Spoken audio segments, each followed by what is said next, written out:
last trip before COVID hit was my trip to Lisbon to talk about future of work. And then we experienced the future of work in our daily life because we were all closed into rooms at home to work remotely, and that was a completely different world. And it has, if you will, left us with a new belief that impossible is possible. And I think that it was also making us thinking that we can break myth and think about our life dimension and our individual as customer, but also our life as employees or workers can really be different, and we can leverage imagination to rethink the world. But what I would like to discuss with you today is a little bit this double dimension of consumer, customers, and employees in a sort of scenario and world that is keep on changing. We have been discussing, I think, about digital transformation for the last 10 years, more or less. Some companies went into this transformation earlier than others, and COVID was actually a test for all of them. And we measured that the digital mature company, the ones that were more mature, were making better times during the disruption.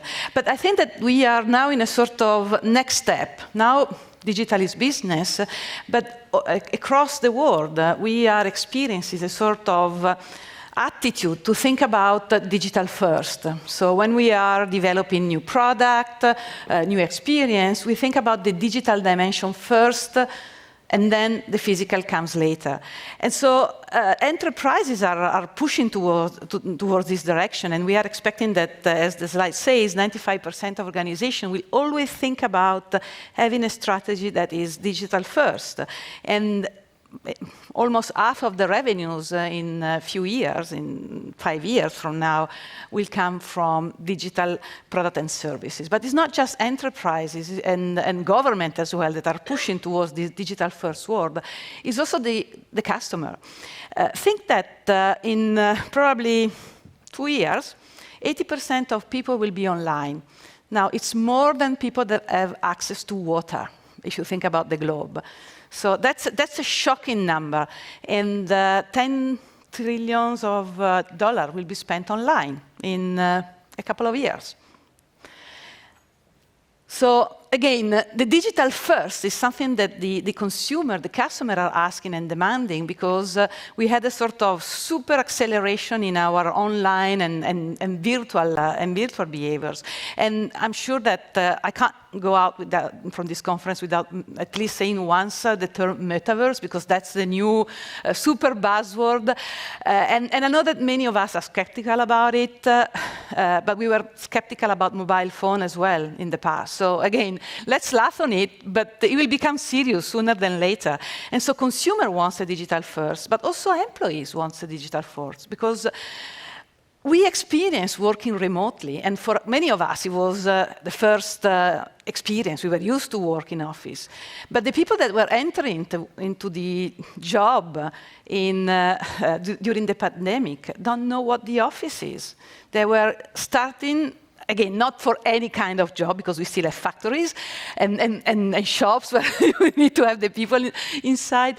But the point is that we were experiencing a flexibility.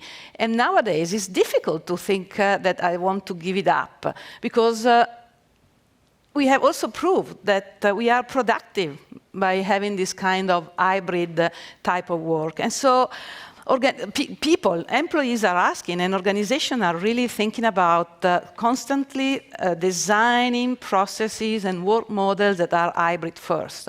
I'm not saying that the companies are not asking people to go back to the office, but they want to give a reason to go back. I was talking with the CEO of an Italian utility, and he was telling me, well, we have created a sort of internal policy that employees need to be in the office at least 4 days per month.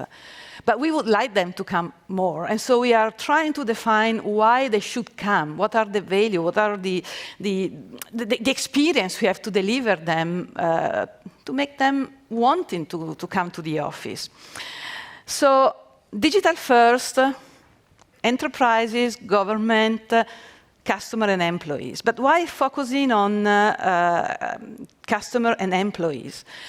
Well, because each of us is a customer and a worker, an employee, but that's not the reason. It's because these two things are extremely connected. And you can't, I think that you were mentioning it, Gabrielle, at the beginning, Richard Branson, etc. You can't have happy customer if you don't have happy employees. And think about your experience when you are entering into a shop, and you have to deal with someone that is really upset and is not maybe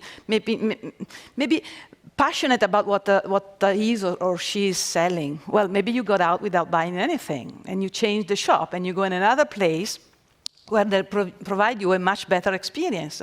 Or think about a call center that you call, and then the employee is absolutely irritated, demotivated, and is not solving your problem. You freak out. So again, employees are the brand of the company, and they are extremely important because they are the advocates of your success. And so we spent a lot of, I think in the last decades, I still remember that my first Becoming Customer-Driven project was in 1999. We have been focusing on customer, and this is great. And then COVID arrived, and then we discovered a little bit more. We were talking about future of work, but there were a lot of skeptical people around. And then we discovered that what was making the difference during the tragedy of COVID was actually people. And I mean, I'm sure that you have the same experience, and even with a lot of CEOs I was talking with, they said, well, we were successful because of our people. Of course, technology was there, of course, other things were there, but people were making the difference. And so I think it's really the moment to recombine and to put people first and customer together so that we can grant the success to our companies, to our organization. And again, if you don't believe me, I'm re-quoting Richard Branson when he was saying that loyal customers are only possible if we have loyal employees. And of course, we are not doing this because we are nice or good people. It's because we want to do good business. And we want to achieve positive outcomes. And so the shareholders are also very, very happy, because at the end, they are looking for the business outcome that we can generate. And so with my presentation, I would like to give you a sort of one message and possibly some food for thoughts. And it's a little bit related to what Bruno was saying before about experience. Focus on experience, experience, experience, because that is what will change and make the difference between a successful or an unsuccessful company or organization. And let's start by looking at the employee experience.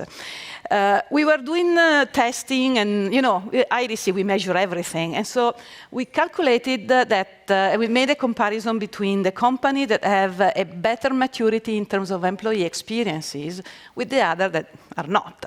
And guess what? The commitment, the sense of belonging of the one that were more employee experience oriented were 35 times higher. And the sense of, again, belonging, the sense of purpose was 12 times higher. People were feeling part of a story. And this is extremely important because in these days we are in a period where employee engagement is lower than ever in the past, in the last 100 years. So creating this purpose, this sense of belonging is really, really important for all of us. And the other dimension that we're turning out to be much more effective is the communication, the two-way communication. Twice better and more effective. And last but not least, performances. 85% better performance for the company that have a good employee experience, good engagement, and of course that was translating in better customer services and experience, and of course higher revenues for the company. So But why is so important? Because we are all hearing about the Great Resignation. We did a survey which was concluded in March this year across employees in Europe. And no surprise, the outcome is that one employee out of three, so one person out of three in this room, is looking for a new job. And this is quite scaring. And why they're doing that? Of course, because they want a better pay, they want to have a better environment, they are looking for professional career, and they want to have flexible working opportunity. Now, what can we do on this dimension? How can we make the experience so positive that the employees are not leaving, that we are reducing this one out of three? Well, I don't think we can just rush and keep on hiring the pays, because of course this is also a quite special moment in the history. But we can think about combining money with benefits, and so providing something that is not pay, but deliver value to people. We can think about transforming the work environment to be easy, to be nice, with a different kind of culture. And we are providing the right tools to people. I always remember the joke that we were doing at the beginning of the millennials, when we were asking them, what is the definition of work? And they said, well, it's the place where I go to use ancient technologies. Well, why work should be that kind of place? We should have a definition that is where I have the right technology to do my job. So let's work on that direction. And think about, we have to create a culture of, inside the company, that is trust, that is purpose alignment, that is development of people, so that we can actually show that we care, and then we invest in the people that are part of the organization. And of course, flexible working. I don't think I need to say anything about it, because it's so clear and it's so important. And again, this entire story has to think about the empowerment that we are giving to people in terms of strategy. So empowerment needs to be part of the business strategy. It needs to be part of the purpose. And of course, there is an incredible help that technology can give us to make these things reality. And we are already experiencing that. But one point that I want to make is we need to be inclusive in doing that. So we have to think that empowerment, flexible work, whatever, is for everyone. It's not just for the people that are in the offices, it's for the people that are in the field, in the factory, and taking into consideration all the diverse people that we might have in our society and in our organization. The second point I want to make is about the customer experience. And Bruno touched upon on some element of the experience. So I would like just to focus on 4 elements that are characterizing the digital-first experience. And those you can see is immersive, empathic, creating value, and based on trust. Now, immersive, I think that Bruno touched a little bit on it. We need to think about the fact that we are so fatigued by being on the digital world sometimes, then it's more difficult to differentiate. It is more difficult to attract customers. And so if you want to do that, you need to create more immersive type of experiences, more memorable moments. You need to be very creative in thinking what can provide moments that matters for the customer in their journey on the digital world. And you also have to very strongly think about the integration of physical and digital. So it's immersive not just when I'm at home, it's immersive when I'm in your shop I'm physically present to buy things. And of course, here there are some technologies that are very, very important. Think about just one, the fact that you can speak rather than type with a sort of technological friend or media. The second element is the fact that we need to value parity. I mean, consumer data are extremely important and extremely valuable. So why don't we put ourselves in a sort of exchange, and so if I need the customer data, I need to give back something. And the something back is not just a discount that I might have because I'm a loyal customer and I'm super happy to give you my data, but it's also first experiences. I mean, the participation to, I don't know, the launch of a new product just for the most loyal company that can even be done in an immersive type of scenario. And this is something that a lot of companies are really looking into to try to move beyond the typical loyalty schemes and programs that all of us knows. The other thing is empathetic. And so we have to think about what the customer wants, and so the experience they want, as a single person, not as a... We discussed in the last probably 50 years about segmentation. Well, we are now ready to go into the segment of one, because technology and especially the analytics and that we can, with also machine intelligence, etc., can really allow us to have some sort of contextual segmentation and understanding exactly what the customer wants in that very moment, or even predicting what the customer might want. And my last point is on trust. Without trust, we can't go anywhere. And so think about how your data scientists can develop algorithms that are ethically and are also respecting the diversity we have in the world. If we keep on having, and that's why we are saying that we have to have data scientist diversity, because if men or just women write algorithm, they will think like men, like women, and we don't have the diversity, and diversity is such an important thing in our society. And I think that trust is the pillar on which we have to build our success.